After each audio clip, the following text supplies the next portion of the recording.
en arquitectura de software, ¿cierto? O desarrollo de software, ¿verdad?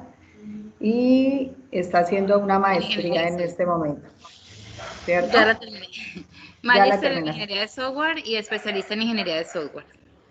Ok. Entonces, ella es nuestra invitada especial para la clase que vamos a hacer esta noche. Ella nos va a regalar un espacio de su tiempo para darnos información acerca de lo que es la programación. Pues su especialización y su maestría efectivamente están apuntando hacia esta información que es arquitectura y desarrollo de software. Entonces, chicos, ellos son, Piedad, ellos son estudiantes de sexto semestre de Ingeniería de Telecomunicaciones. Están justamente viendo una asignatura conmigo que es algoritmos, y aquí se está trabajando Visual Studio. Hemos visto algunas herramientas de una manera muy superficial, pero pues la idea es que ellos pues también tengan otra opción, que algunos, sé que a algunos les interesa el desarrollo de software. Entonces también es importante pues que tú puedas darnos información acerca de una nueva opción que tienen ellos de trabajo también, ¿no? Porque son ingenieros de telecomunicaciones, pero ellos ven desarrollo de software, ven electrónica y ven telecomunicaciones. Es una carrera bien completa. Entonces los dejo con la ingeniera Piedad. Bueno, muy buenas noches para todos. ¿Ya estarán todos, Airecita, o falta? Faltan, vamos a grabar la sesión, sí. ¿Estás grabando? Sí, sí señora, esta Y sesión se graba, está faltando, muestra, te digo cuántas personas están faltando. faltan todavía. Ay, sí, da falta. ¿Qué hora es? Son las 6:16. 6:16. Esperamos Sí. unos minutitos, mientras tanto vamos hablando. Ok, me parece bien. Bueno, María pues muy Isabel. buenas noches para Sí, todos. Es un placer estar con pero ustedes. bueno. Solo 5%. A Falta ver, chicos, por favor, cerramos el micrófono. Vale, profe. Bueno, muy buenas noches para todos. Es un placer estar con ustedes. Como ya lo dijo la ingeniera Iret, mi nombre es Piedad Chica Sosa, yo soy ingeniera de sistema, magíster en ingeniería de software y sistemas informáticos, especialista en ingeniería de software de la Universidad de Los Llanos, y soy especialista en docencia universitaria y en multimedia para la docencia. Yo tengo de experiencia de docencia hace más de 25 años. Trabajo hace 21 años con la Universidad Cooperativa de Colombia, y pues he sido coordinadora de investigación y coordinadora de ingeniería de sistemas en varias instituciones de educación superior. Agradezco a la ingeniera Iret por su invitación. Me parece excelente este tipo de alianzas académicas que podamos hacer, y pues espero no aburrirlos, espero darles un contexto de programación orientada a objetos en Java, y motivarlos no solamente a programar en Java, sino a que programemos en alguna herramienta, por si a alguno les interesa ese desarrollo de software como su actividad laboral. Entonces, pues, muchísimas gracias por su asistencia, espero no aburrirlos. Sexto semestre de Ingeniería de Telecomunicaciones. Importante, ¿qué curso es este? ¿Algoritmos? ¿Qué algoritmos? Algoritmos, importante que ya ustedes tienen una lógica de la programación, y ya adquiriendo esa lógica de la programación y conociendo esos entornos de desarrollo y esos lenguajes de programación, ya pueden ustedes aplicar y hacer diferentes software de aplicación en beneficio del contexto donde nosotros somos ingenieros, somos solucionadores de problemas. Así que pues la idea es que podamos aplicar y programar en nuestra profesión. ¿Qué podemos nosotros hacer de programas para nuestra profesión? Ustedes están estudiando ya sexto semestre, ya están terminando ingeniería de telecomunicaciones, entonces la idea es que tomen todas esas nociones de programación y lo lleven a su profesión, y podamos de esta manera ser solucionadores de problemas. Entonces, pues es una charla, pues dar 2 horas o 1 hora y media de Java. Yo no van a aprender Java, pero sí les pienso hacer como un bagaje, un contexto a nivel de lo que he podido yo liderar en muchos cursos. Yo dicto cursos como algoritmos precisamente.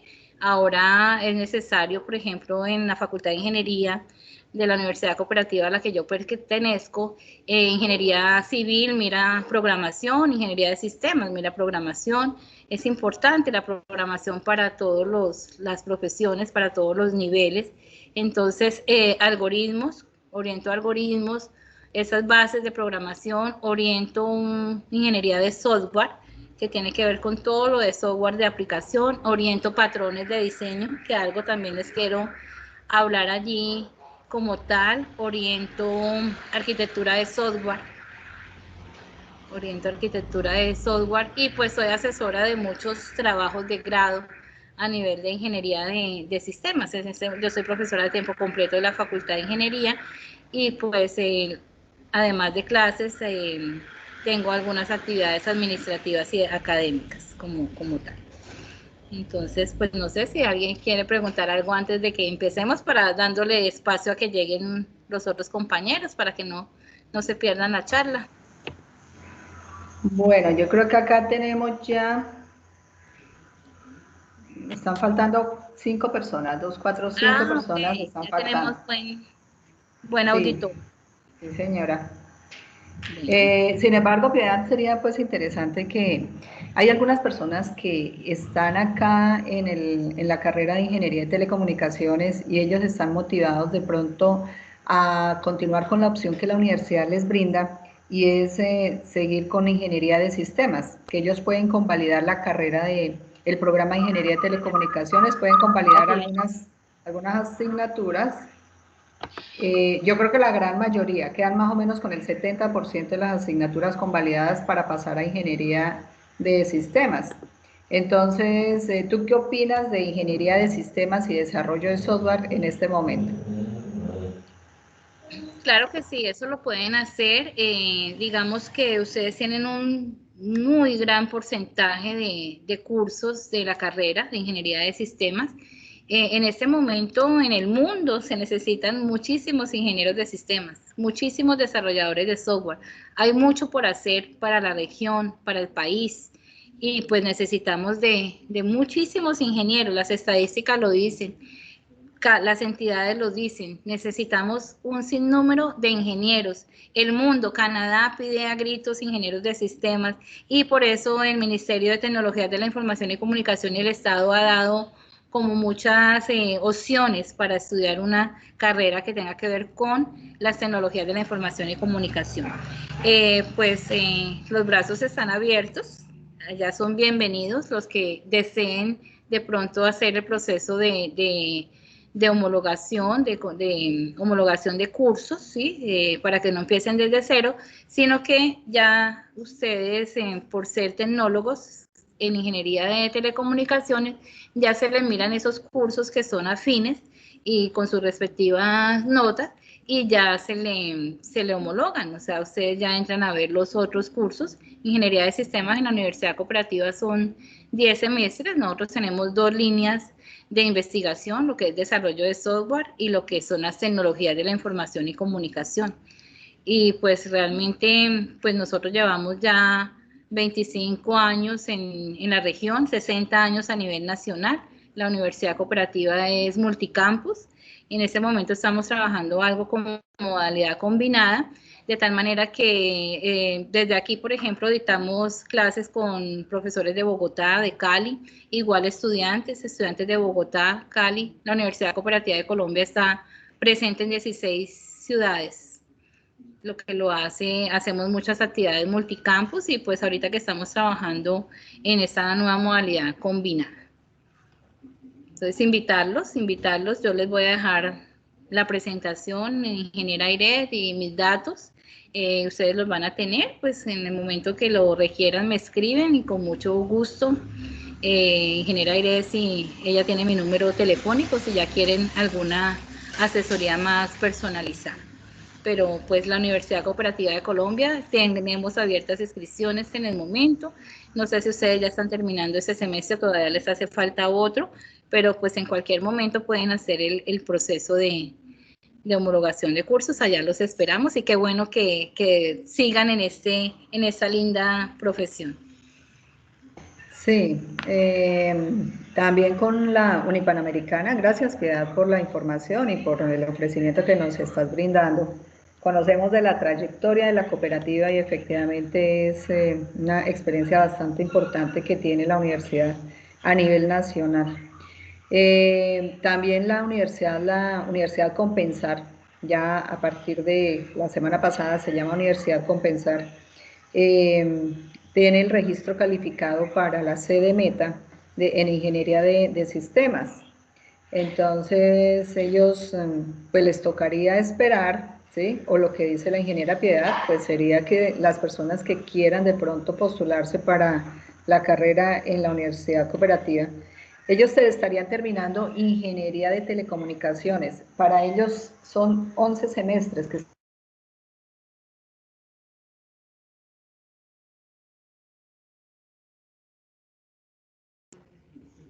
11 semestres. Se le fue el audio, ingeniera Irene. Esta plataforma Teams se está molestando desde anoche. Esperemos un momentico si se restablece el audio. Sí, yo tengo una pregunta mientras tanto. Usted estaba indicando que podía apoyar en cuanto al proyecto final o la tesis o como quiera hacer cuando uno termina la ingeniería. ¿Cómo puede uno contactarla para eso o cómo es que usted nos puede apoyar? Yo le voy a dejar mis datos a la ingeniera Irene, tanto correo, ella tiene mi número telefónico y pues miramos si alguno está interesado de pronto que le dé alguna asesoría en su trabajo de grado, pues me contactan y miramos este tema y miramos qué les puedo yo apoyar, claro, con mucho gusto. Vale, gracias. Aire creo que salió, la sacó Teams. La plataforma está molestando desde anoche, lo saca uno. Bueno, y finalmente se han estado uniendo ya 22 personas. ¿Cuántos son normalmente en el curso? Por ahí 25, 30 personas. Faltan todavía 4 para terminar de unirse. Bueno, esperemos a Irecita que se la sacó, la debió sacar Teams. Bueno, ¿alguna otra pregunta? ¿Tienen alguna otra inquietud? Hoy vamos a hablar, como les digo, de ese contexto de la programación orientada a objetos. Qué bueno que ya están ustedes programando en Visual Studio. Realmente es bien potente y seguramente muchos de los conceptos que yo voy a hablar acá lo podemos nosotros hacer como en foro y en panel. Entonces, espero no aburrirlos, no se vayan a preocupar porque son como 60 diapositivas, pero son programitas, entonces eso pasamos rápido. Espero no aburrirlos como tal. A ver qué dice Aidet. Aidet me estaba escribiendo, pero hace ratico. No. Pues yo creo que empecemos porque ya van a ser las 6:30 y yo tengo una clase a las 8, entonces no puedo demorarme más de las 8. Entonces yo creo que empecemos. ¿O esperamos a Iret? No la veo. Perdón un momentico, yo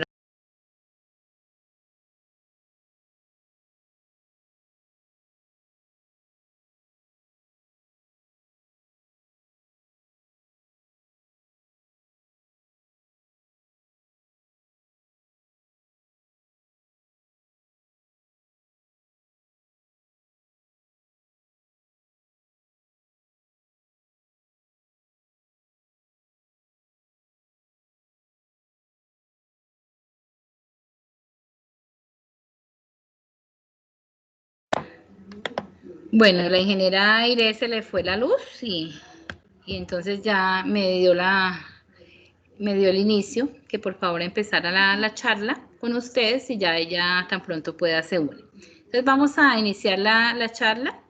Espero que les guste, que sea algo productivo para ustedes. Como les digo, pues enseñar Java en 2 horas es imposible.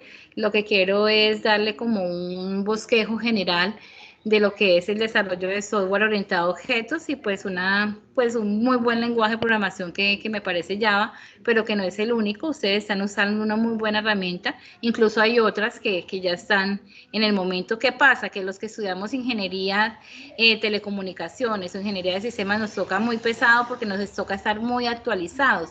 Nosotros constantemente tenemos que estar actualizados en qué nuevos entornos de desarrollo y en qué nuevos lenguajes de programación existen. Entonces, tenemos que estar ahí constante. Entonces, estamos aprendiendo uno y ya está en auge otro. Entonces, pero pues ahí les dejo un mensajito como tal. Voy a compartir, voy a permitirme compartir y voy a apagar la cámara para que no se nos llene el...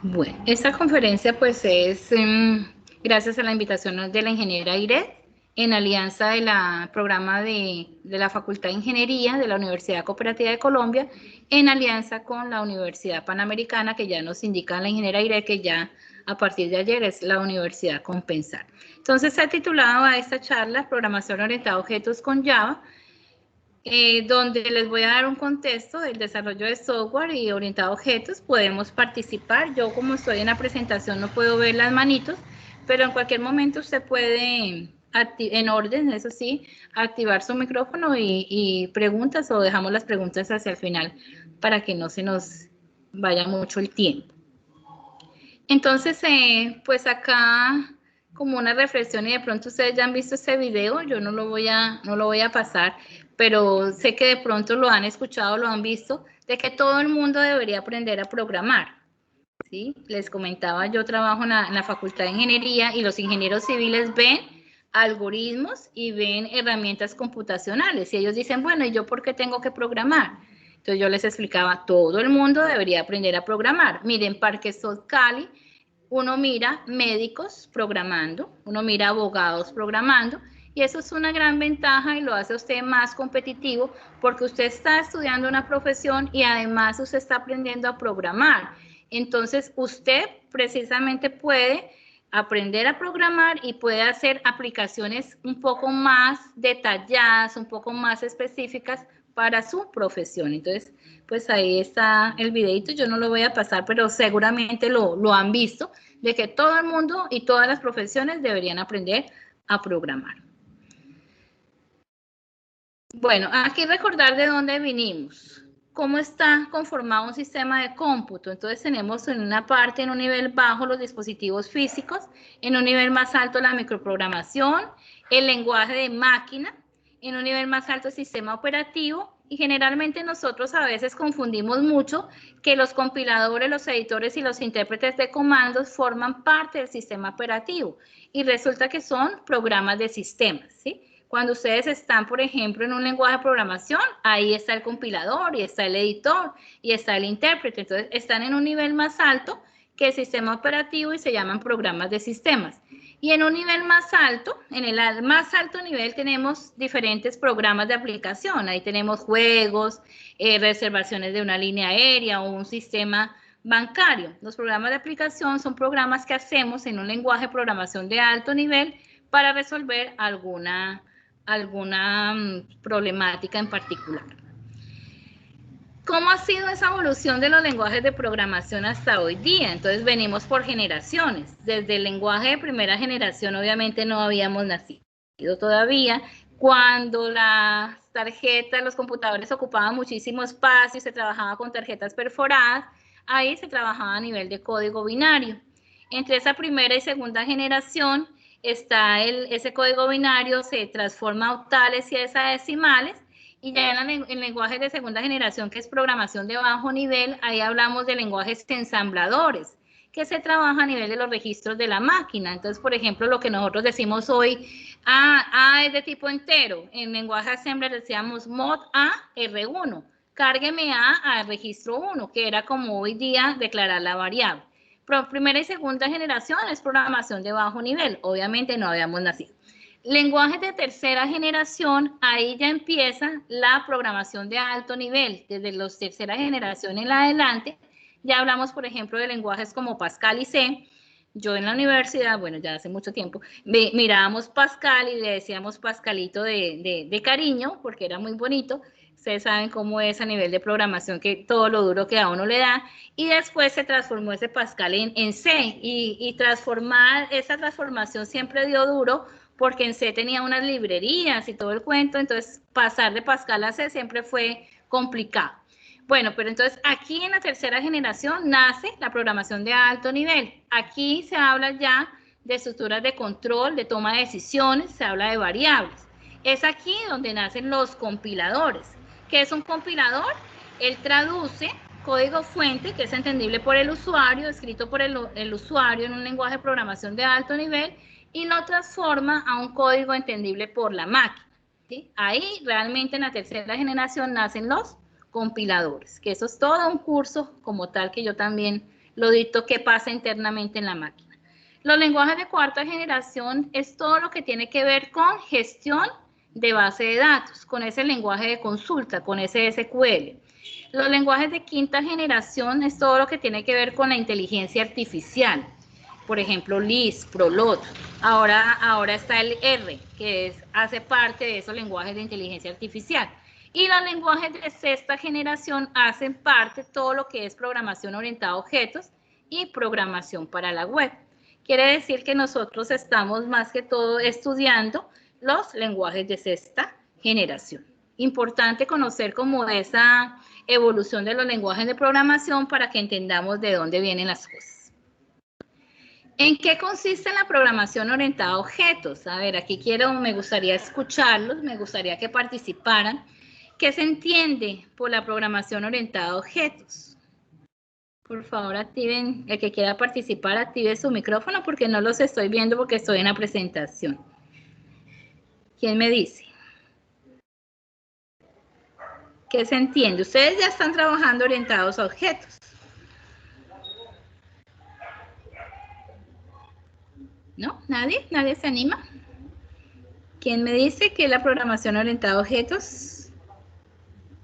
Ustedes ya están trabajando orientado a objetos, ¿verdad? Porque están trabajando Visual Studio. ¿No? ¿Nadie quiere participar? ¿Me están escuchando? Aún no. Lo que pasa es que pues es el primer semestre que vemos programación como tal. Y pues el paradigma de objetos no, ¿Todavía pues, no? no se nos ha sido. Pues tal vez lo hemos tocado por encima, pero ni cuenta nos hemos dado porque no nos... ¿En qué lenguaje están trabajando? ¿Visual C# o qué lenguaje? Sí. NetFramework. Sí, C#. Y C#. C# y C++. Y en C++ para en Arduino. Bueno, ese C++ y el C# son lenguajes orientados a objetos. Entonces, es importante conocer la teoría de la programación orientada a objetos para que entendamos qué estamos haciendo nosotros allá en el código y qué podemos hacer como tal en el código. Entonces, pues, me parece que esta charla les va a ser productiva para que ya lo miren en esos entornos de desarrollo que están trabajando. Entonces, Profe, bueno, buenas noches. ¿sí? Hola, Buenas noches. Profe Iret. ¿Perdón? Profe Iret. Matías, la profe no está, nos están dando una charla sobre... Uy, qué pena, pensé que era la profe Iret. Acabo de llegar a casa. Tranquilo, no se preocupe. Bueno, Gracias. ¿en qué consiste la programación orientada a objetos? Entonces, la programación orientada a objetos, a ver que eso se congeló. Ya.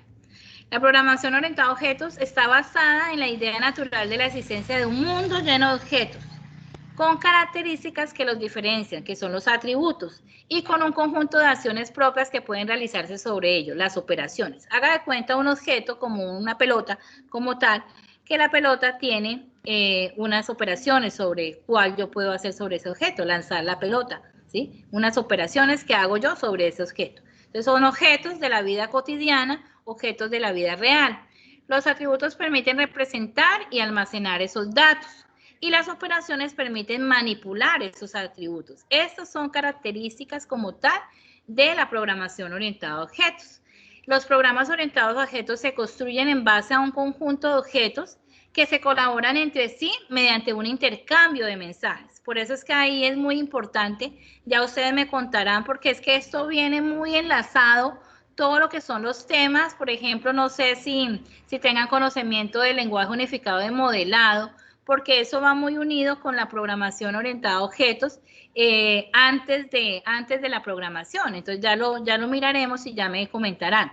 La programación orientada a objetos es un método de implementación en las que los programas se organizan como una colección de objetos que se colaboran entre sí, donde cada objeto representa una instancia de una clase determinada y donde las clases forman parte de una jerarquía de clases relacionadas a través de la herencia.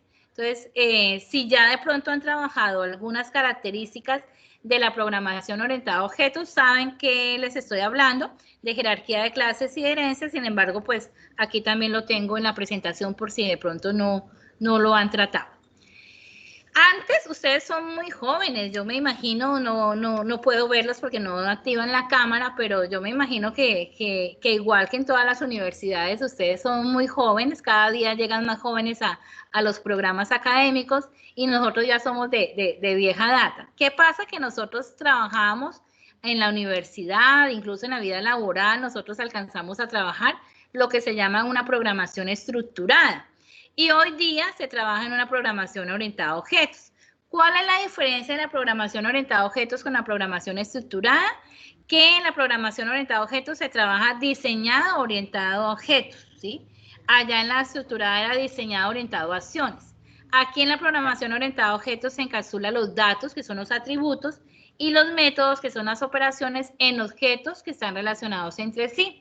En la programación estructurada, la unidad de programación es el algoritmo, allá se llamaba una función o un procedimiento. No sé si alguno de ustedes de pronto ya me comentarán si han programado estructuradamente. Yo no creo, porque en jóvenes ya la mentalidad está y ya empiezan a ver ustedes orientados a objetos, ¿sí? En la programación a objetos se habla de la reutilización de código eficiente. En la programación estructurada, la reutilización de código es limitada. En la programación orientada a objetos, el diseño es complejo y en la programación estructurada, el código es complejo. Entonces, la verdad, la flexibilidad, el mayor entendimiento de los programas lo da la programación orientada a objetos. Como les digo a ustedes, muy seguramente empezaron ustedes su lógica de la programación y empezaron su mundo de la programación en programación orientada a objetos y es mucho más fácil. Los que somos de mayor edad, que tuvimos la oportunidad de trabajar estructurado, de pronto nos dio un poquito más duro, ¿sí? Así como está uno en un lenguaje y pasarse al otro da duro, de la programación estructurada a la programación orientada a objetos es complicadito, es totalmente diferente. Entonces, ustedes tienen una gran ventaja y es que están trabajando orientado a objetos desde el comienzo. Un lenguaje es de programación orientada a objetos, sí, los objetos son abstracciones de datos, con una interfaz que contiene los nombres de las operaciones disponibles y tienen el estado oculto. Los objetos tienen un tipo asociado, ellos están asociados a una clase, ¿sí? Y las clases pueden heredar atributos de las superclases. Aquí en la imagen podemos nosotros ver distintos entornos y lenguajes de programación. Entonces tenemos Java, tenemos C++, que me dicen que están trabajando, C#, Ruby, Delphi, Python, algunos de los lenguajes orientados a objetos. Por ejemplo, PHP tiene algunas instrucciones también para trabajar orientado a objetos. Entonces tenemos infinidad de entornos de desarrollo y de lenguajes de programación en el cual podemos nosotros trabajar. Pero como les digo, esto viene unido con una serie de áreas, con una serie de temáticas. Yo no podría programar orientado a objetos si yo no hago un análisis y un diseño como tal. Entonces, el análisis es el dominio del problema, ¿sí? Análisis orientado a objetos se utiliza para definir esos objetos de análisis que representan el dominio del problema. ¿Cuál es la descripción del problema a resolver y cuál es el contexto? Ya en el diseño es el dominio de la solución. Si nosotros hablamos del diseño orientado a objetos, propone una solución al problema a través de la creación y combinación de objetos de diseño. Muchas veces, por ejemplo, en algoritmos, porque yo dicto algoritmos, nos dan el contexto del problema y nos vamos directamente a la programación sin haber hecho un análisis y un diseño. Entonces no sabemos ni entendemos qué es lo que tenemos que programar, qué es lo que tenemos que decirle a la máquina. Las ventajas de un enfoque orientado a objetos favorece el análisis del dominio a un mayor nivel de abstracción. Ya vamos a mirar que la abstracción es mirar ese contexto real, por eso les hacía yo énfasis en que los ingenieros somos solucionadores de problemas, de tal manera que miremos qué hay en el contexto real y qué lo vamos a llevar a sistematizar. ¿Qué es lo que nosotros tenemos que llevar a la sistematización? No todo lo que vemos nos sirve, es como un filtro. ¿Qué es lo que nos sirve? Y fundamentalmente sacar lo primordial, ¿sí? Favorece la comunicación entre los desarrolladores y los usuarios, tiene una mejor tolerancia al cambio que el enfoque estructurado, favorece la reutilización de las clases definidas, eso es una de las propiedades de la programación orientada a objetos, la reutilización. Hay código que ya existe, que usted lo puede utilizar, funciones. Favorece el proceso de verificación. Acordémonos que la parte de verificación tiene que ver con esa conformidad con los requisitos definidos por parte del usuario. Favorece la extensión de funcionalidad en el alcance del proyecto. Entonces, es una serie de temas que van muy ligados. Y aquí era lo que yo les preguntaba. Si nosotros ya empezamos a trabajar orientados a objetos, entonces hay unos principios de la orientación a objetos que seguramente han visto, seguramente lo van a trabajar, seguramente lo van a mirar en sus diferentes entornos y lenguajes de programación. Entonces, lo que es la abstracción, lo que es la clasificación, lo que es la jerarquía, el encapsulamiento y el polimorfismo. Entonces, por ejemplo, la abstracción que ya les hablaba de la abstracción, miren la imagen, un gato con muchas formas de ver desde el punto de vista, ¿cierto? Cada uno da su punto de vista sobre el gato. Nosotros como desarrolladores vamos a tener un punto de vista sobre ese contexto real para poderlo llevar al sistema, a la sistematización, a la programación. Entonces, la abstracción es aquello que denota las características esenciales de un objeto que le distingue de otros objetos, ignorando los detalles que no son importantes desde un determinado punto de vista. Nosotros como desarrolladores tenemos que mirar qué información nos sirve como tal. Igual en un proyecto, cuando ustedes van a hacer un proyecto, entonces tienen que hacer abstracción. ¿Cuáles son los puntos importantes y cuáles son los puntos fundamentales para el proyecto como tal? No todo nos sirve. La clasificación hace referencia a ese principio que determina la relación entre las clases, porque como les dije, los objetos pertenecen a las clases y las clases tienen relación. Los objetos están clasificados en clases, entonces ahí nosotros podemos mirar dos formas diferentes de clasificar los objetos, es fuerte y débil.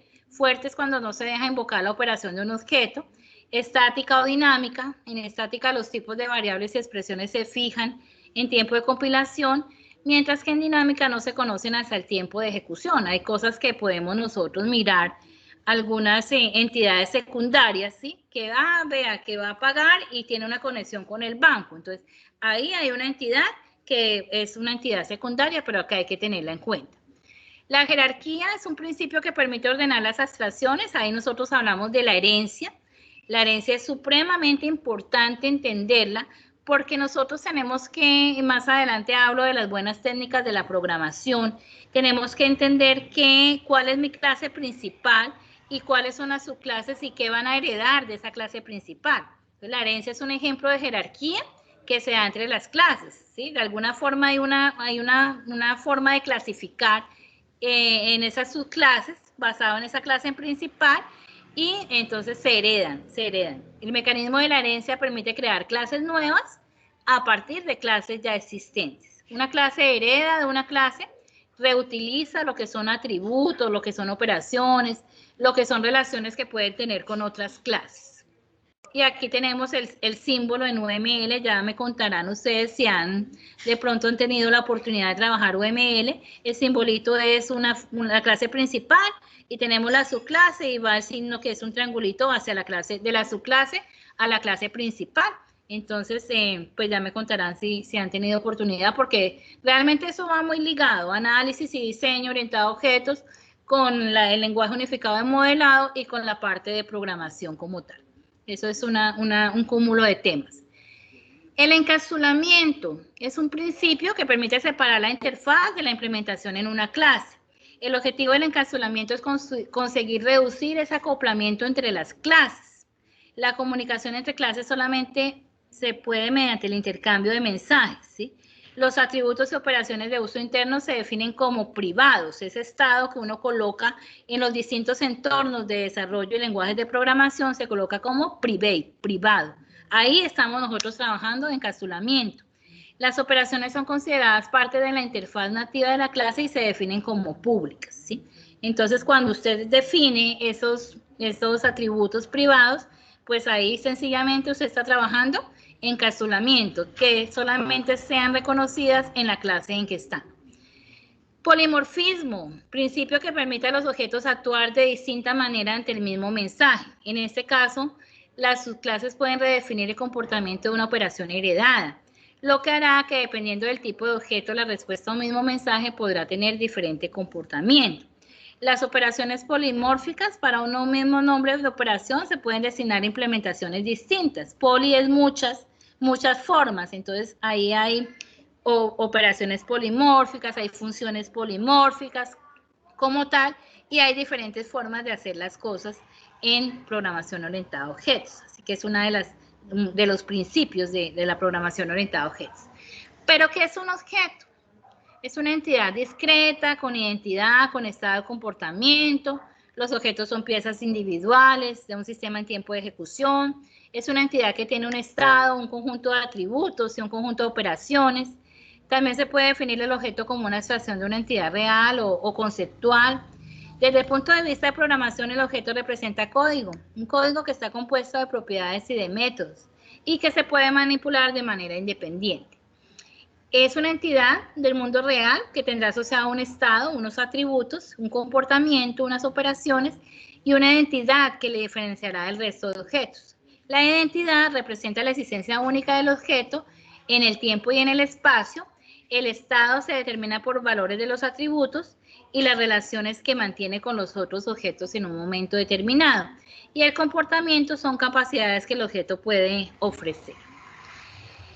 Desde el punto de vista de nosotros los programadores, pues la clase representaría el conjunto de especificaciones que define cómo se va a crear un objeto de dicha clase. Los objetos de una clase se pueden comunicar con objetos de otras clases mediante asociaciones entre clases. O sea, los objetos pertenecen a clases y se puede dar asociaciones entre clases. Una asociación es una especificación de un conjunto de conexiones entre las instancias de las clases que están asociadas.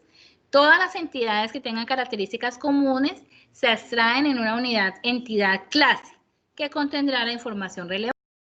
Por ejemplo, era lo que yo les decía, el lenguaje unificado modelado, UML, por medio del diagrama de clases. Así, con esta figura se representa la clase. Tiene un nombre, tiene unos atributos y tiene unas operaciones. El diagrama de clases se utiliza para modelar las clases con sus atributos y sus operaciones y las relaciones y asociaciones con otras clases.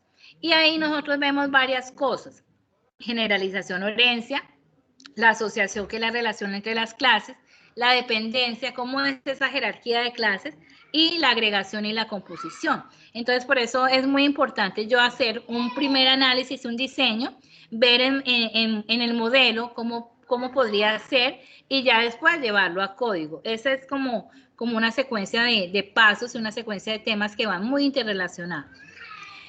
La relación de generalización o herencia, lo que nosotros llamamos la herencia, se representa por una flecha con una punta triangular hueca que apunta hacia el padre, siempre apunta hacia la clase principal. Aquí hay una jerarquía. Clase hija hereda los atributos y los métodos de la clase padre. Se ahorra código y hay facilidad de mantenimiento. Y sobre todo que ahí nosotros empezamos a usar las buenas técnicas de programación de tal forma que no hagamos un código redundante, un código que repita información. Entonces aquí se define, por ejemplo, empleado y hay una subdivisión, jefe de proyecto, analista y programador, que heredan de esa clase principal del empleado. Tenemos el vehículo, coche y camión, ¿sí? De alguna manera se hace esa subdivisión y heredan de esa clase principal de vehículo. Las asociaciones son relaciones entre las clases. Esas relaciones pueden ser bidireccional, línea que une a ambas clases, o unidireccional, flecha en uno de los extremos, cómo se da esa relación, y la multiplicidad cuando hay un rango mínimo y un rango máximo. Hay una interconexión entre los objetos de dos clases y hay omisión para facilitar la legibilidad. Entonces, aquí se representan en diagrama de clases cómo van unidas las clases. Entonces, también hacen parte de ese lenguaje unificado de modelado en análisis y en diseño orientado a objetos para luego llevarlo a la programación. Las grandes empresas de desarrolladoras solamente se entienden por el lenguaje unificado de modelado. Es decir, que una persona que tiene el rol de analista hace el modelado y se lo pasa al programador y esa es la forma de comunicarse. El programador ya sabe, viendo el gráfico, viendo el modelo, qué hacer en el programa. Entonces es muy importante esa parte. Yo me imagino que en cursos paralelos o en cursos anteriores hayan visto lo que es el análisis orientado a objetos y lo que es el diseño orientado a objetos. Según Roger Prisman, un autor que aporta la ingeniería de software, es una técnica para identificar esas clases de análisis. Consiste en subrayar cada sustantivo o frase que incluya lo que se considera que debería ser una clase y que considere que forma parte del dominio del problema, para uno identificar las clases, ¿sí? Como les digo, hay que hacer abstracción y no todo nos sirve, hay que hacer abstracción, hay que filtrar. Formas que pueden adoptar las clases de análisis pueden ser entidades externas, por ejemplo, que tiene conexión con un banco, puede ser cosas, puede ser ocurrencias o eventos, puede ser roles, unidades organizacionales o puede ser estructuras.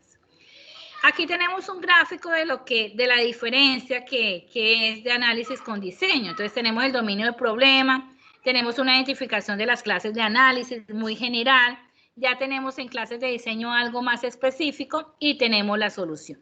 Y a nivel de UML tenemos las clases de análisis muy general y en la clase de diseño ya va tipo de dato y ya van las operaciones y los constructores un poco más detallados. Bien, digamos que eso es un contexto del desarrollo de software que quería darles como primera instancia para ahondarnos ya en una herramienta, en un lenguaje de programación orientado a objetos como es el Java, ¿sí? Como les digo, yo no puedo enseñar Java en una hora, simplemente esto es una introducción, un bosquejo, una espinita, porque sé que están trabajando ya en lenguajes orientados a objetos, lo que es el C++, lo que es el C#. Java no es la única herramienta en programación orientada a objetos, hay otras. Ahorita estaba muy renante, por ejemplo, lo que es Python. También digamos que todas las profesiones son muy pesadas, pero la que tiene que ver con tecnologías de la información y comunicación, entonces es más complicado porque usted está aprendiendo un lenguaje y ya está saliendo otro. Entonces debemos estar constantemente actualizados. ¿Qué les puedo contar yo de Java? Pues Java es un lenguaje orientado a objetos. Los lenguajes de programación están divididos en compilados e interpretados.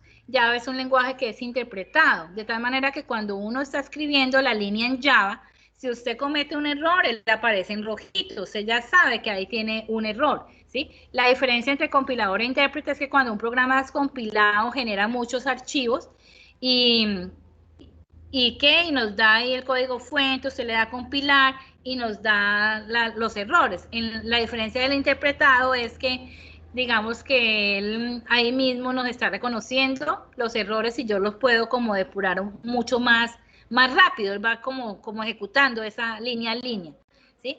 En Java todo es un objeto, como les comentaba. Los objetos se definen en términos de la clase a la que pertenecen, por eso les decía yo que todo viene enlazado, un análisis, un diseño, el lenguaje unificado de modelado y pues posteriormente la programación. Java es un lenguaje orientado a objetos, en Java todo es un objeto, los objetos se definen en términos de la clase que pertenece.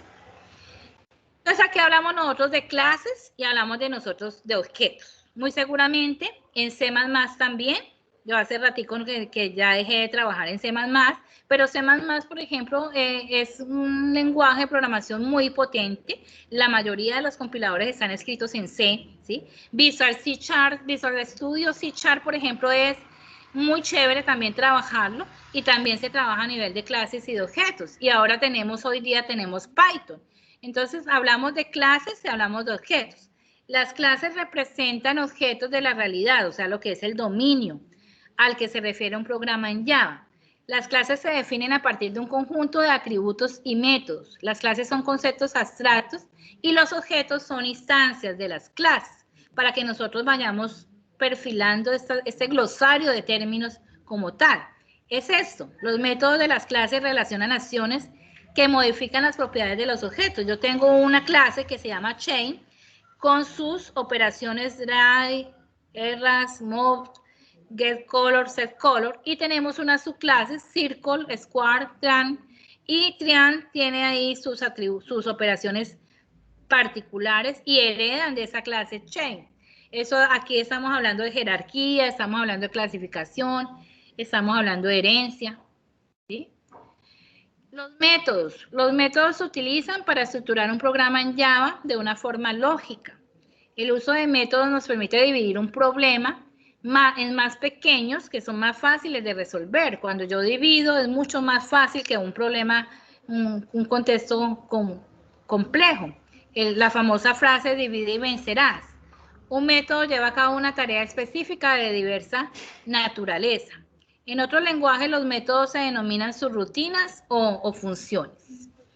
Este es un ejemplo de método en Java, ¿sí? Public static void, mostrar mensaje de bienvenida, string msg. Tenemos un encabezado y tenemos un cuerpo del método. Generalmente funciona igual en casi todos los entornos y lenguajes de programación. También en Java y en los lenguajes de programación orientado a objetos se manejan las excepciones. Java, por ejemplo, denomina excepción a los errores en tiempo de ejecución. El control de las excepciones de un programa Java se realiza con la instrucción throw y o exception. Y aquí en Java pues trabajamos las instrucciones try, catch y finally. En cada entorno, en cada lenguaje de programación pues tendrá su estructura de cómo se trabajan las excepciones. Ya eso lo aprende uno, teniendo el concepto de lo que es una excepción, lo aprende uno en cada entorno y lenguaje de programación que está trabajando. Try ejecuta un bloque de código y lanza la excepción a la primera sentencia catch que gestiona ese tipo de excepción. Y catch lo que hace es que captura la excepción y realiza las acciones correspondientes. Y finally se ejecuta al final del try y después del catch. Esa es las sentencias. Entonces aquí tenemos, por ejemplo, try. Tenemos el bloque de código que gestiona esa excepción, que lleva ahí el catch, cuál es la gestión de tipo de excepción 1, catch, tipo de excepción 2, y finally, gestión de otras excepciones. Es como una jerarquía allí, como cuando tiene uno una cantidad de if anidados como tal. Aquí tenemos un ejemplo, código, por eso les decía yo que no se preocuparan por la cantidad de diapositivas porque son 60, pero son códigos que los podemos ir mirando y analizando rápidamente. Entonces, public static void main, try, ahí tenemos una suma, ¿sí? 1, 2, 3, un vector, y tenemos un for que va desde 0 hasta 3, y tenemos que suma, él va sumando, ¿sí? Y tenemos la impresión de ese arreglo en ese caso. Mire que el for empieza en 0, ¿cierto? 0, 1, 2, 3. 0, 1, 2, 3. Ahí son 4, ¿cierto? 4. Y allá arriba solamente está 1, 2 y 3. Ahí me va a lanzar un error, una excepción como tal. Y aquí está el catch, entonces me va a imprimir fuera del rango.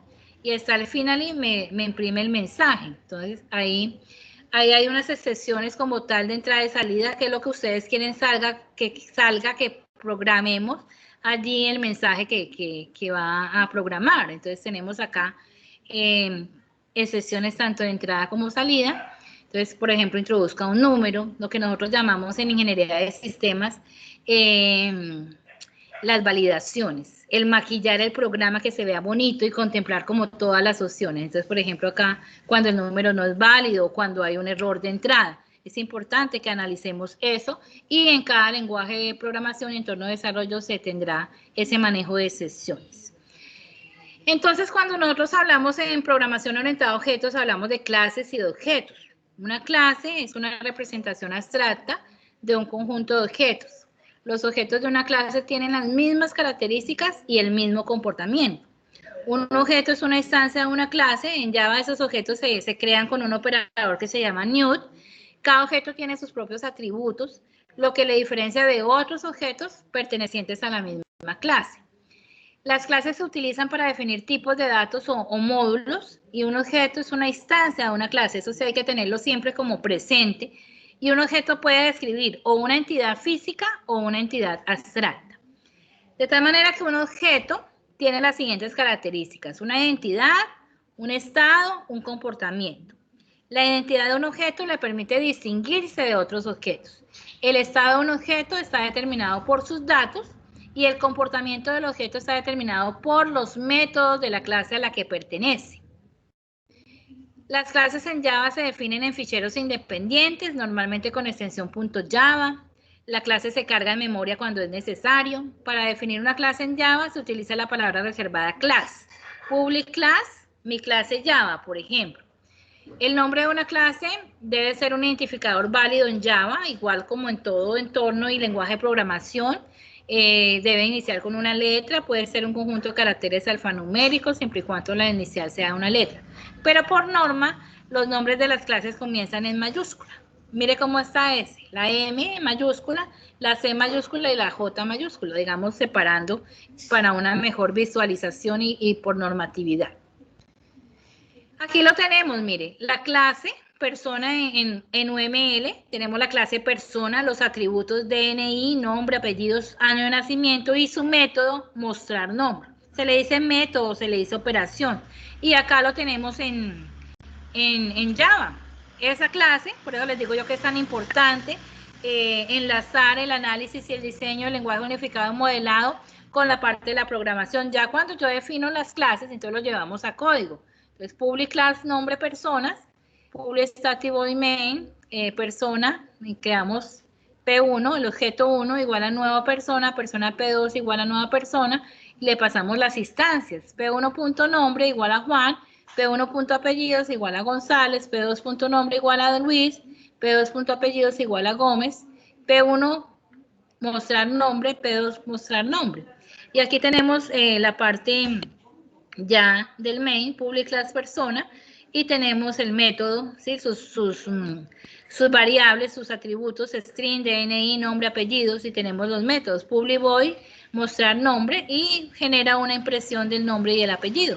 Simplemente es un programita que me genera el nombre de la persona como tal. Pero para hacer eso que está en la clase, lo hacemos en un código, programación orientada a objetos. Los métodos de las clases, los métodos set se utilizan para modificar o escribir el valor de los atributos de un objeto, y los métodos get se utilizan para consultar, para leer el valor de los atributos de un objeto. Entonces, get nombre y set nombre siempre van como unidos de acuerdo a lo que estemos nosotros programando. This es una palabra reservada de Java. La palabra reservada this hace referencia a la instancia de la clase, ya cuando vamos a referirnos a la instancia de la clase, y permite diferenciar estas dos variables. Entonces, this.nombre igual a nombre como tal, ya cuando voy a hacer específicamente con la instancia. También nosotros en Java y en muchos, digamos que esto es común a todos los entornos de desarrollo de lenguajes de programación orientada a objetos, un constructor. El método constructor inicializa el estado de un objeto. Generalmente recibe el mismo nombre de la clase. Por defecto, Java crea un constructor sin parámetros. Java permite definir métodos constructores para especificar los valores iniciales de los objetos. Y el nombre de los métodos constructores coincide con el nombre de la clase, ¿sí? Entonces, aquí tenemos public class cuenta con sus atributos, ¿sí? Private DOUR saldo, DOUR límite crédito, private static final, DOUR límite igual 500. Y aquí tenemos el constructor.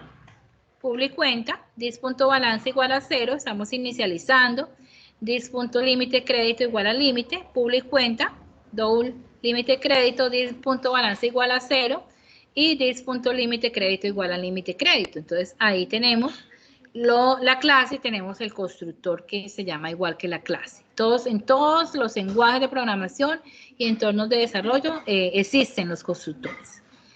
Bueno, aquí lo tenemos, ya pasándole parámetros, public class mis cuentas, ¿sí? Ya pasándole parámetros exclusivamente, creando los objetos, acuérdese esa palabra reservada new como tal, y ya le pasamos los parámetros para que nos imprima todos los mensajes requeridos. Bien, ejemplos como tal, que les dejo allí, que ya me comentarán en un panel si lo han trabajado, digamos, en C#. C# yo lo he trabajado y en C# yo puedo trabajar a nivel de consola, ¿no? Y a nivel de interfaz, ¿sí? También en Java lo puedo trabajar a nivel de consola y a nivel de interfaz. Igual en C++, aunque C++ uno lo trabaja más en tipo consola, tipo... Bien, la herencia. La herencia que tanto hemos hablado. La herencia se utiliza para especializar y extender las características y el comportamiento de una clase. Entonces tenemos, por ejemplo, la clase vehículo con sus atributos marca, modelo y precio alquiler, y tenemos su método getMarca.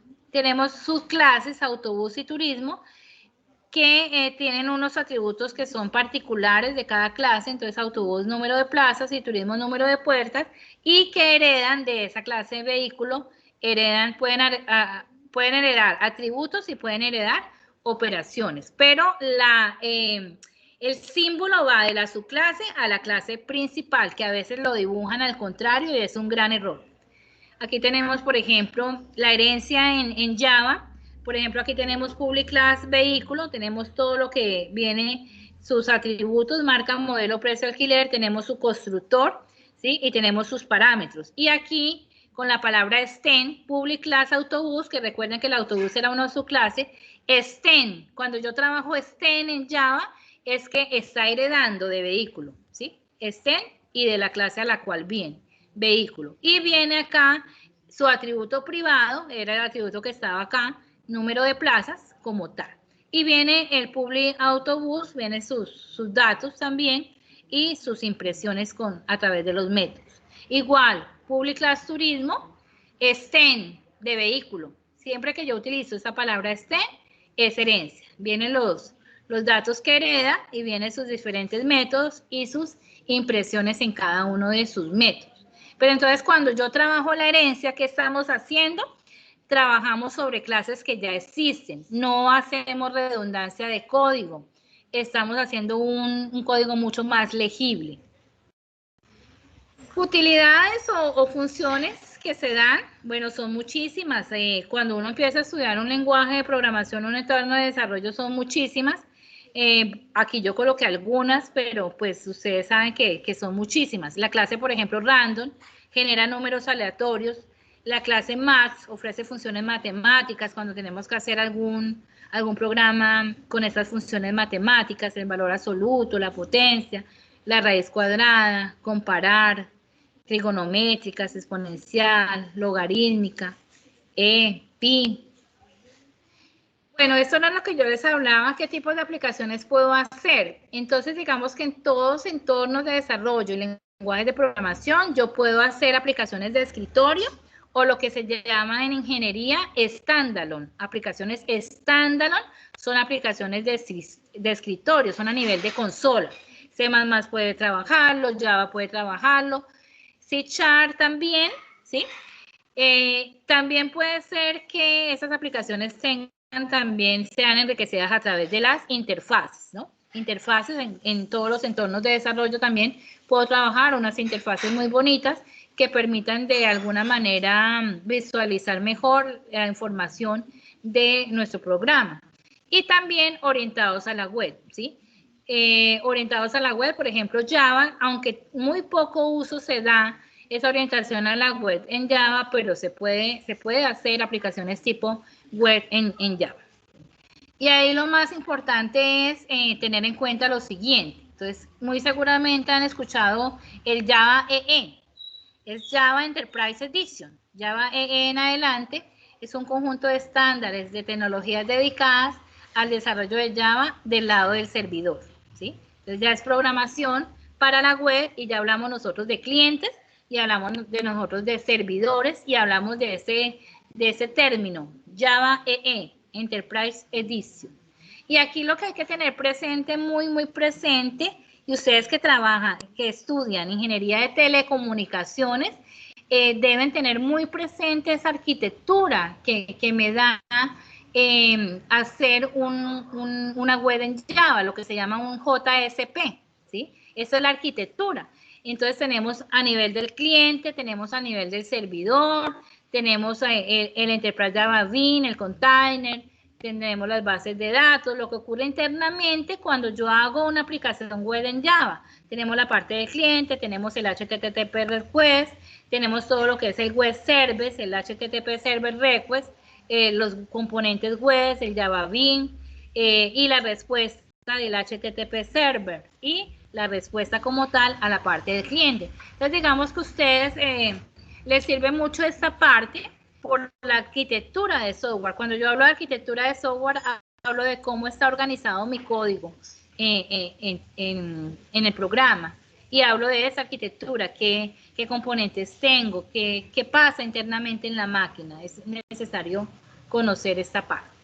Esto es lo que me da cuando yo hago un JSP, la arquitectura de software. En una carpeta se organizan todo lo que son JSP, imágenes, HTML, CSS, ¿sí? Las hojas de estilo.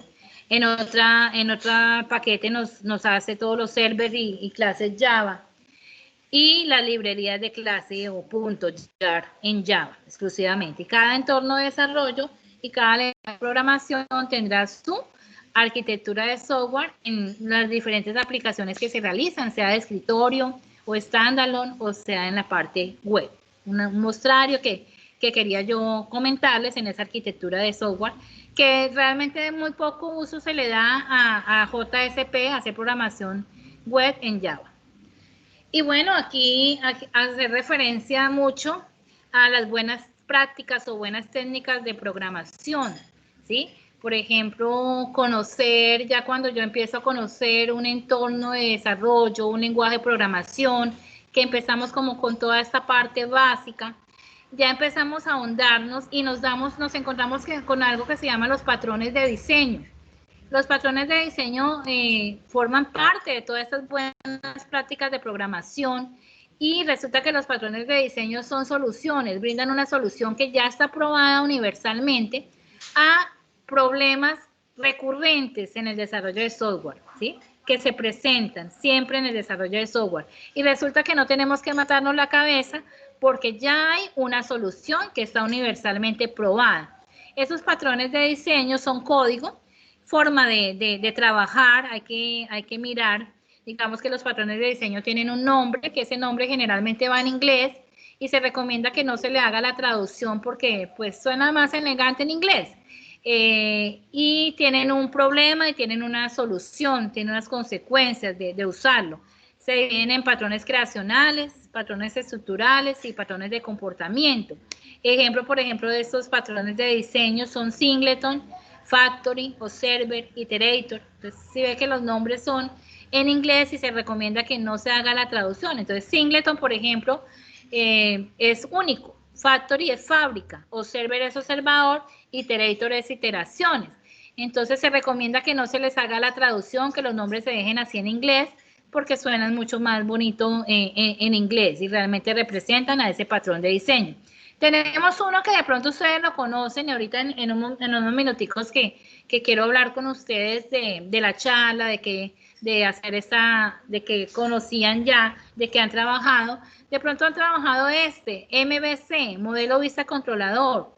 Es un patrón de diseño arquitectónico. Ahí se habla de una independencia de clases, de tal manera que también hace parte de las buenas técnicas de programación y resulta que facilita mucho el trabajo cuando hay que hacer mantenimiento entre comillas, porque esa palabra mantenimiento es más a nivel de hardware, a nivel de software se habla más a nivel de actualizaciones, pero cuando uno tiene que ir a hacer algún cambio va directamente a la clase y no modifica las otras clases. Entonces, el modelo de MVC también es un patrón de diseño y hace parte dentro de esas buenas técnicas de programación. Bien. Y pues aquí termino yo mi gran charla, lo que les he preparado para el día de hoy. Quiero hablar con ustedes sobre lo que hemos hablado hoy, sobre las perspectivas que tiene. Y pues aquí algo que yo siempre digo, no importa en qué programes, lo importante es la lógica de la programación. Si ustedes ya tienen la lógica de la programación, ya están empezando en el mundo de la programación, ustedes pueden, digamos que uno empieza por programitas de algoritmos, de diagramas de flujo como DFD, como PCIN, y ya ustedes empiezan de pronto con Java, empiezan con lenguajes orientados a objetos como C#, y ya, si ustedes tienen la lógica de la programación, ustedes pueden el día de mañana trabajar en Ruby, trabajar en Python, en cualquier lenguaje de programación que nos aparezca. Lo importante es que programemos, y lo importante, uy, ¿qué pasó? ¿Me sacó?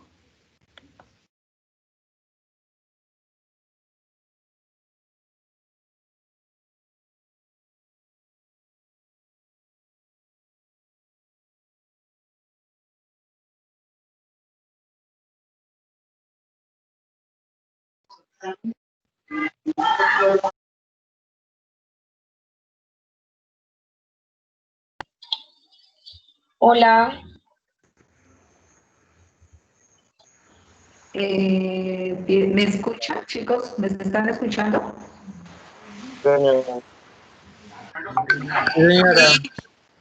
Me sacó el Teams, el Teams, pero ya estaba finalizando. ¿Me alcanzaron a escuchar lo último? No, esperen, voy a ver mi proyecto. Esta plataforma está molestando desde ayer. Desde ayer lo saca uno de la sesión. Ya estaba en esta última, no sé si alcanzaron a escucharme, que no importa en qué programes, lo importante es la lógica. Ustedes ya empezaron en un mundo de programación donde uno empieza con DFD y con PCIN y de pronto con Java, de pronto con C#. Y si ustedes tienen la lógica de la programación, el día de mañana pueden trabajar en Python, pueden trabajar en Ruby y pueden en cualquier lenguaje de programación que salga. Lo importante es que tengamos la lógica y lo importante es que programemos y que articulemos la programación con ese contexto real y con la profesión que estamos estudiando para que seamos ingenieros creativos, innovadores y sobre todo solucionadores de problemas. Yo les agradezco mucho su asistencia, su invitación, ingeniera Iret, y pues esos son mis datos, piedad.chica@campusucc.edu.co, el institucional, y piedad2005@gmail.com. Yo le voy a dejar este material a la ingeniera Iret para que sea compartido en sus correos electrónicos, en el aula virtual, y pues este tipo de alianzas académicas me parece muy importante porque nosotros no somos competencia, nosotros estamos en un mundo académico donde lo importante es articularnos en esta región de ingenieros de sistemas y a nivel de tecnología de la información que se necesitan mucho en el mundo. Entonces les agradezco, espero no haberlos aburrido y pues miramos qué preguntas y qué observaciones quieren hacer, chicos. Bueno, ingeniera Piedad, muchísimas gracias por la charla y la conferencia que nos acabaste de dar. Efectivamente, muy importante la información que nos estás dando. Ellos son estudiantes de Ingeniería de Telecomunicaciones, vieron, con este creo que es el segundo semestre que están viendo programación. En el primero trabajaron lo que es la lógica de programación y ahorita se inician los algoritmos. Y ya para el próximo semestre ellos entran a ver programación orientada a objetos. Esa información que tú les acabas de dar pues es bastante importante para tener el concepto de lo que es esa programación y de lo que efectivamente se enfrentan los ingenieros de sistemas. Y tú bien lo decías, es importantísimo tener la lógica para la programación y que cada uno pueda desarrollar esa lógica y enfocarse en un lenguaje, que obviamente uno no se debe casar con un lenguaje, sino ir progresando a medida que va avanzando los sistemas, porque cada día están saliendo lenguajes que nos ayudan a mejorar más ese tipo y ese estilo de programación y nos enfoca más hacia las necesidades reales del entorno. Entonces, esa charla ha sido muy importante. Te agradezco bastante efectivamente tu espacio y tu compromiso que tuviste con nosotros.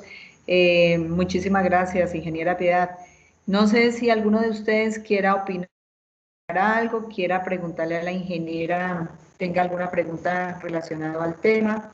Si de pronto tengan, ella es una persona que ha estudiado software, ¿sí? O sea, tiene la especialización y tiene maestría en software, en desarrollo de software, así es de que si quiere alguno de pronto intervenir, tenga alguna duda especial con respecto al desarrollo de software, pues bien puede hacerlo para que la ingeniera Piedad nos pueda responder.